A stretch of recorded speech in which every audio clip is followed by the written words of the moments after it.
Point de vue sur le verdict du procès Lamine Diack et compagnie, procès sur l'affaire de corruption et de dopage à l'I2AF que dirigeait le Sénégalais.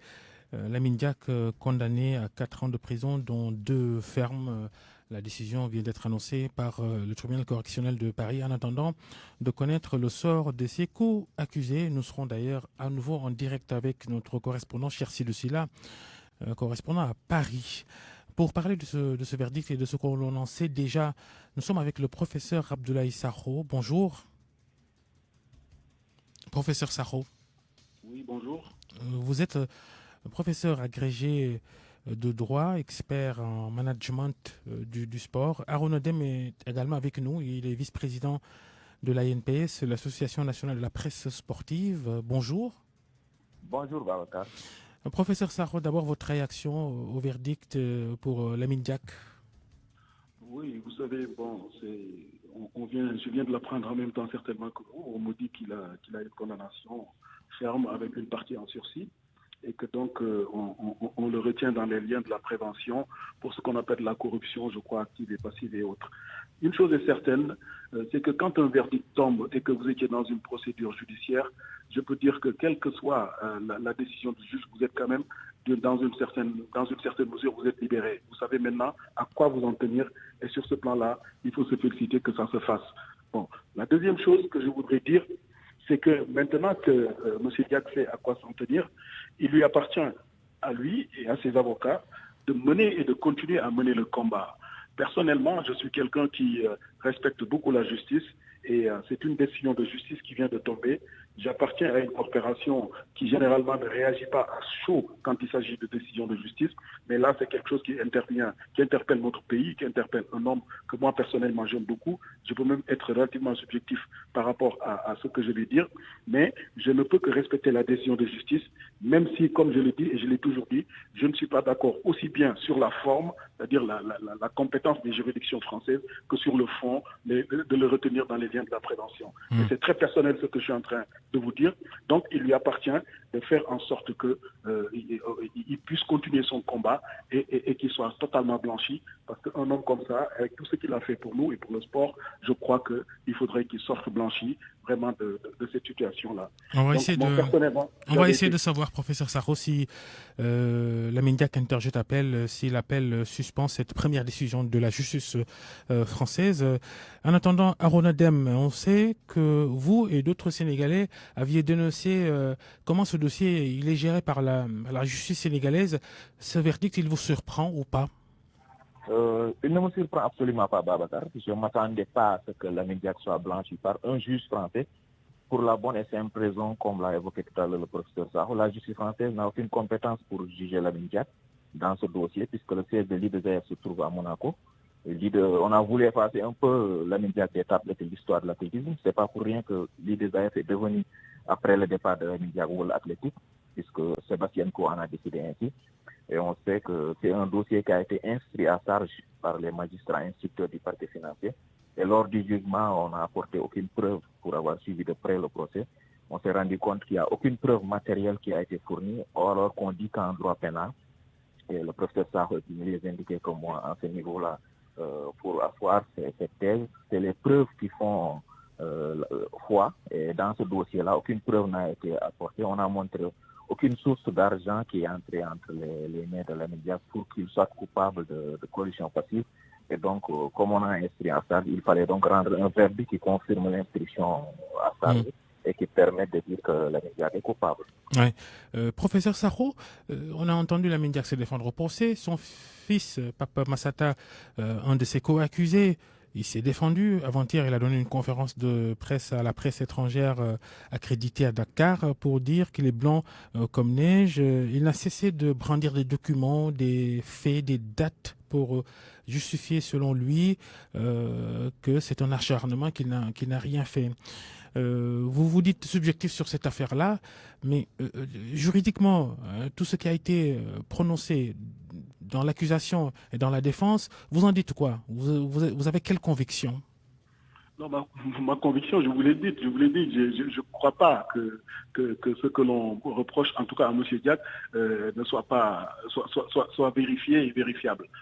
Aruna vient de dire tout de suite que, bon, lui qui suivait le procès peut-être au jour le jour, il n'y a rien, il n'y a aucune preuve matérielle de rentrée d'argent concernant M. Diak. C'est cela la corruption. Pour ce qui est de M. Massata Diak, je crois qu'il est assez grand. Lui aussi, il a brandi ses preuves, il a fait ce qu'il fallait faire. Et je crois que c'est comme ça qu'il faut fonctionner. Moi, je vous demanderai juste une chose, c'est d'aller au-delà du droit dans ce procès-là, d'aller au-delà de la justice et de cette décision-là. Il y a quelque chose qui se passe aujourd'hui au niveau mondial concernant le sport. Il y a des enjeux qui dépassent juste des décisions de justice ou du droit. C'est devenu un enjeu géostratégique, c'est devenu un enjeu mondial. Et de ce point de vue-là, moi, je suis convaincu d'une chose, les Africains qui sont relativement nombreux et qui avaient la possibilité de décider et d'élire des gens dans ces instances mondiales du football aujourd'hui, je crois que ça gênait quelque part. Et peut-être que nous n'avons pas été tellement conscients de cela, nous nous sommes laissés aller et du coup, on nous a éjectés d'un peu partout. Et peut-être que c'est à l'Afrique aujourd'hui de prendre conscience de cela. Au-delà de la personne de Diak, au-delà de ce procès, je crois qu'il faudrait que le continent se ressaisisse un tout petit peu et considère que le sport aujourd'hui, ce n'est pas seulement une activité qu'on va voir le dimanche, des gens qui se tapent entre eux à la boxe ou qui tapent un ballon. Ce n'est plus tellement ça. C'est devenu quelque chose qui est fondamental pour la marche du monde. Et tout le monde le sait. Donc c'est à ce niveau-là, je crois, qu'il faudrait qu'on pose le débat et ne pas juste le mettre au ras des pâquerettes en disant, bon, telle personne a été corrompue de tel ou tel. C'est pas cela aujourd'hui. Derrière la personne de Lamine Diack, que moi, personnellement, je ne vous cache pas, je soutiens, il y a des enjeux qui intéressent le continent. Et je crois que les Africains, aujourd'hui, il est temps qu'on réfléchisse et qu'on se dise, c'est notre jour peut-être. Voilà ce que je voulais dire. Oui, on va jouer d'ailleurs les prolongations dans ce grand journal. Aronodem, l'allusion du professeur Sakho, c'est aux affaires Platini et Sepp Blatter, qui sont libres de tout mouvement pour des accusations aussi graves portées contre eux. Des accusations graves qu'ils ont même reconnues. Platini a admis avoir reçu 2 millions d'euros de Blatter et jamais il n'a été mis en résidence ou en tout cas interdit de se déplacer. Il quitte la France, il va où il veut. Il n'a jamais eu le même acharnement que sur Lamine Diack. Et aujourd'hui, on condamne Lamine Diack pour corruption. Mais Babacar, il faudrait comprendre une chose. Quand il y a corrompu, il y a forcément corrupteur. Et dans ce dossier, aucun corrupteur n'a été appelé là-bas. Ils ont parlé des athlètes russes, de Shuvokoeva qui a donné 500 000 euros, semble-t-il, d'après le dossier de l'accusation à Papa Massata Diack. Et à ce jour, on n'a jamais entendu cette dame, elle n'a pas été entendue par le juge d'instruction français, elle n'a pas été convoquée au tribunal pour confirmer ces accusations. Les athlètes turcs dont on a parlé dans cette affaire, personne ne les a convoqués. Donc c'est seulement les Africains qu'on a convoqués à la barre et qu'on a voulu juger. Le seul blanc qui était à la barre, c'était Gabriel Douet, l'ancien responsable antidopage de l'IDSAF. Et lui, il est venu à la barre parce que tout simplement, il dit que Lamine Diack lui avait remis 50 000 euros parce qu'il aurait fait un travail et Lamine Diack a expliqué à la barre que c'était un paiement, un arrangement que l'IDSAF a fait avec lui parce qu'il devait partir, quitter son poste et il fallait éviter un procès et donc les gens ont préféré lui payer une indemnité de départ de 50 000 euros. C'est les seuls faits sur lesquels de l'argent a été déterminé à la barre, mais on parle de corruption sans aucun corrupteur, juste des corrompus africains en quelque sorte, puisque les Russes, comme l'a dit le professeur Sakho, aujourd'hui c'est une guerre internationale que se livre l'Europe et le reste du monde contre la Russie. C'est pas seulement dans les affaires Lamine Diack, il y a plein de dossiers. Le dopage russe permet d'asseoir une hypothèse comme quoi la Russie est un État qui couvrait les athlètes qui étaient dopés. Et donc, pour exclure la Russie de l'athlétisme, de la scène sportive internationale, on utilise ce dossier-là. Même Lama qui a porté ce dossier ne pouvait pas enquêter sur les questions financières et autres. Lama, sa spécialité, c'est le dopage. Et pourtant, le dossier a viré vers une affaire financière, en quelque sorte, de corruption, alors qu'il n'était question au départ que de dopage. Et Lama n'est pas habilité à enquêter sur l'IDSAF. Oui. En tout cas, Lamine Diack, il est âgé de 87 ans depuis le 7 juin dernier.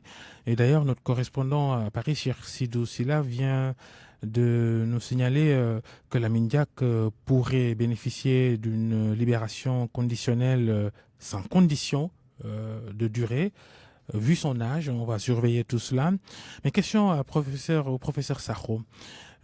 Lamine Diack n'a-t-il pas quand même commis une faute morale en associant son fils à la gestion de l'IDSAF à l'époque? Oui, mais ça, c'est fort possible. Il y a de très fortes chances. Vous savez, quand vous dirigez certaines organisations, il y a de très fortes chances, parce que je crois que nul n'est parfait. Il y a des chances que vous ayez fait des erreurs. Mais il ne faut pas que sur la base de ces erreurs, on en profite pour vous mettre dans un endroit où vous n'êtes jamais allé. Là où vous n'êtes jamais allé.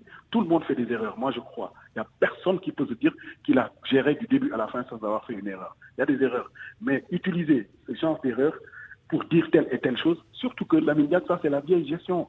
Je ne sais pas si est-ce que vous voyez ce que je veux dire. C'est la vieille école de gestion du sport mondial qui était presque paternaliste. C'était un peu ce genre de choses-là. Aujourd'hui, ce qu'on reproche à Lamine Diack et ce qu'on reproche à beaucoup de dirigeants sportifs, je crois que si on l'avait appliqué aux premiers dirigeants sportifs mondiaux, je crois qu'ils seraient tous en prison aujourd'hui. Donc peut-être c'était le dernier des Mohicans concernant cette forme de gestion, ce mode de fonctionnement des organisations internationales. Avec ce qui se passe aujourd'hui, ça ne se fera plus du tout. Aujourd'hui, des questions liées à l'éthique sont revenues au premier plan, alors qu'avant, ce n'était pas tellement cela. Il fallait juste faire fonctionner. Maintenant que l'argent est entré en plein dans le sport, je crois qu'il y a des choses qui sont là et il y a des exigences de démarche, des exigences de transparence, des exigences d'équité, des exigences d'éthique. Moi, ce que je demande, c'est que toutes ces exigences-là, quand on les pose, il faut les poser de manière équitable. Il faudrait qu'on pose de la même manière, comme il vient de le dire, concernant ce qui s'est passé au niveau du football mondial. Ce n'est pas normal que ce qui s'est passé au niveau du football mondial ne puisse pas se passer au niveau de l'athlétisme mondial. Il y a quelque chose qui fait de telle sorte que, à tort ou à raison, certains vont se dire, mais est-ce que c'est pas du racisme ça? On ne sait pas, on ne sait vraiment pas. Et ça pose des problèmes pour le fonctionnement du monde de manière globale. Moi, je suis de plus en plus convaincu que c'est peut-être le tour, certainement, des continents comme les nôtres qui devraient pouvoir prendre leur place, mais ça va être retardé par ce genre de choses-là. Plus on avancera, plus on va être retardé par ce genre de choses-là. Mais il faut le croire et avancer. Lamine Diack ne sera peut-être qu'une victime, ça a été une étape, mais peut-être que ce qui s'est passé là nous servira à nous et servira aux générations à venir par rapport à la possibilité qu'ils ont de pouvoir occuper les places et de pouvoir diriger le monde et le football et le sport mondial. Diriger le sport mondial, c'est quoi? Vous savez, les organisations sportives mondiales, ce sont des organisations dans lesquelles il y a un pays, une voix. Il n'y a pas de question liée à la puissance de tel ou tel. Alors, dans ce cadre-là, quand les Africains votent, mais ils gagnent. Et de ce point de vue-là, comment faire le talon d'Achille et notre talon d'Achille à nous, depuis nos indépendances, c'est de dire les Africains, ce sont des pays corrompus, ce sont des pays pauvres, ce sont des pays ceci, cela. Et c'est quelquefois nous-mêmes et vous, la presse, qui relayez cela de manière, peut-être même de manière inconsciente. Dès qu'on dit telle chose sur un Africain, tout le monde relaye sans même peut-être vérifier. Et de ce point de vue-là, on ne se rend pas compte qu'on est en train d'alimenter un combat contre nous-mêmes. Donc il faudrait qu'on réfléchisse. Moi, c'est comme ça que je dis, et c'est la leçon que je tire de ce combat. J'avais écouté la plaidoirie de son brillant avocat M. Manguel. Moi, j'étais convaincu, et je me disais que Simon a touché ce qu'il fallait. Et je crois que c'est vous-même qui avez sorti cette plaidoirie. Je ne sais même plus c'était quel organe de presse, mais c'était convaincant. En tout cas, pour ce qui nous concerne, nous. Malheureusement, ils n'ont pas pu peut-être convaincre le juge sur la non-culpabilité de M. Diack, mais il faut qu'il continue le combat. Et c'est comme ça qu'il faut le faire. Je crois qu'il ne faudra pas être trop émotif dans ce sens-là. Il faut qu'on avance, et on avance dans le réalisme, quoi. Voilà ce que je peux vous dire, en vous disant que je vais peut-être raccrocher là. Merci, professeur Abdoulaye Sarro. Oui, vous pouvez raccrocher. Arona Dem, on termine avec vous. Une minute. Le professeur Sarro, il a lâché le mot racisme. Est-ce qu'on a assisté à un procès raciste en France sur l'affaire Lamine Diack? On a entendu Maître Bournazel tenir des propos racistes à la barre du tribunal de Paris. Ça, c'est pas surprenant. L'avocat du CIO et de Lama a dit à la barre du tribunal que c'est parce que c'est un homme noir, un Africain, il n'avait pas peut-être la carrière pour diriger une organisation internationale de cette envergure, alors qu'il en a été président pendant 15 ans et qu'il a laissé un bilan financier qui prouve qu'il avait les capacités de gérer cette structure-là. Moi, je dis que effectivement, il y a une dose de susceptibilité par rapport aux Noirs, aux Africains, et qu'il y a eu du racisme, parce que Lamine Diack n'est pas le premier dirigeant dans ce monde-là à travailler avec ses enfants. Jacques Chirac avait sa fille à ses côtés.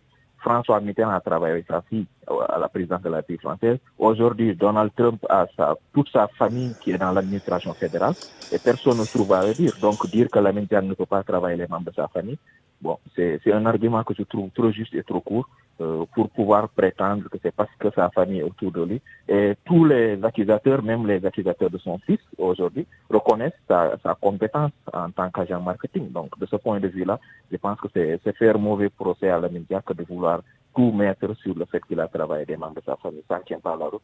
Merci, Et merci. cette dose de susceptibilité, de racisme, elle a existé parce que si c'était un blanc, on a vu avec Platini et Blatter qu'on ne l'a pas traité de la même manière. Merci, Haroun Adem, vice-président. L'ANPS, l'Association nationale de la presse sportive, midi 55, c'est la fin de ce grand journal. Nous ne pouvons pas rappeler notre correspondant à Paris, chercher dessus-là, parce que le tribunal est en train de lire le verdict à l'endroit de Papa Massata Diack, le fils de Lamine Diack. Et on le rappelle, Lamine Diack condamné pour corruption passive dans l'affaire de dopage et de corruption à l'IAAF qu'il a dirigé pendant plus de 15 ans. Le Sénégalais âgé de 4